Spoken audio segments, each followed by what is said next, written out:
Welcome back mga katidiki. Mayroon na naman tayong kunting tips na i-share po sa inyo. Ang unit na kinakabitan sa kwadradong malita na ito ay galing po sa Kia Picanto 2016 model automatic transmission. Sabi ng kapwa ko manghuhula na nag-refer po sa akin ito, lumabas raw ang Encanto na may habak na P0748 at sumabay rin ang stock in third gear issue. Kaya pinadala dito sa inyong albularyo para matuthuan ko no sa lalong madaling panahon. But before we proceed this sildam video, Taysa, English pa ka naman lagi. how natural, what do you think of me, thinking of you? Bitaw. Kaya pasintabi po sa mga mamirahay po dog isiyo. Klaro hak istorya. Ang ibig kong sabihin, dahil tutorial video ang content ko, kaya hindi ko itago-tago kung ano talaga ang tunay nga gipanghilabtan ko rito. Sakto ka. Kaya kung sang-ayon ka sa opinion ko, now we proceed on how to troubleshoot with this kind of issue. Great! So nang tingnan natin rito sa likod, so kita naman natin rito na mayroong sunog. So kadalasan po mga kalbularyo pag ganito na, ito po yung tinatawag nating capacitor leak. Okay? So ayan o, may nasunog rito.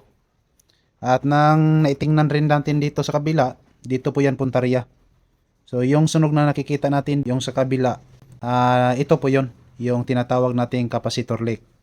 So pag P0748 ang ating fault code na lumalabas sa ating X-ray machine, itong apat na kapasitor, papalitan natin to. Ayan o, so mayroong 35 volts over 100 microfarad. Ito po ang ating papalitan. At syempre, para sigurado po tayo sa ating trabaho na hindi tayo magkapalpak. So ito po yung mga IC na kasali po sa P0748. Kahit visually check, wala namang sunog na nakikita natin. Pero dahil sa pagsiguro na wala na po tayong aalahanin pa, pagkatapos na natin tong maibalik sa may-ari, so kailangan palitan na lang natin to para sigurado po tayo. Pagkatapos kong gipang-ibot ang lahat na capacitors rito, as you can see, mayroong kulay na itim, so ibig sabihin ay dead on arrival na talaga nang dumating rito. At syempre, aron sa pagsiguro, nilinisan ko ang board nito para sa ganon aalis na rin ang mga diliingon nimo. Ayan, so gumamit po tayo ngayon ng hot air. Ayan o. At ngayon, naitanggal na natin yung dalawang IC. Yan o. So, sobrang init pa. Nag-aso-aso pa ang agi. Okay, so medyo mahirap to tanggalin dahil sa yung pandikit. Kasi original pa ito at hindi pa ito naitanggal pa dati. Ito po yung tandaan ninyo. TLA 6288R.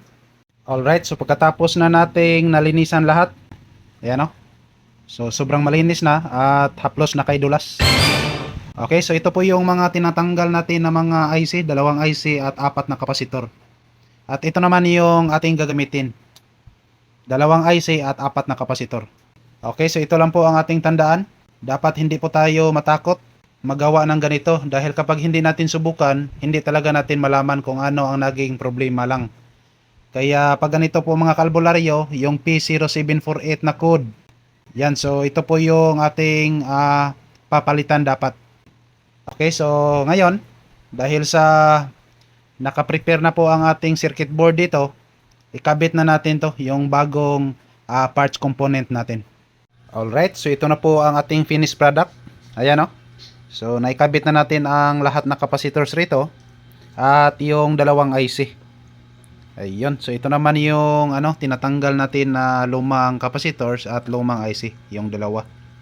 Okay, so ipadala na natin to sa may-ari at maghintay na lang tayo sa feedback niya. At nang dumating na ang kwadradong malita dito sa Roadcars Autoserve, dito natin to makikita sa Balod, Dalagit, Cebu, headed by Sir Hertzan Villa. Ito po yung napakasimpleng tao na kahit hindi milyonaryo pero ang puso nito ay labaw pas bilyonaryo. Alam kong alam nyo rin kung ano ang ibig sabihin ko. Once again, ang Roadcars Autoserve, isa po ito sa mga napakahusay at maaasahan na auto shop dito sa Southbound Cebu. Kaya sa mga gustong magpatutho, puntahan nyo lang ang Roadcars Autoserve and look for Sir Hertzan Villa. Kaya dito, kinabit na nila ang kwadradong malita. Tingnan na lang natin mamaya kung tatama ba ang aking literal na patsamba.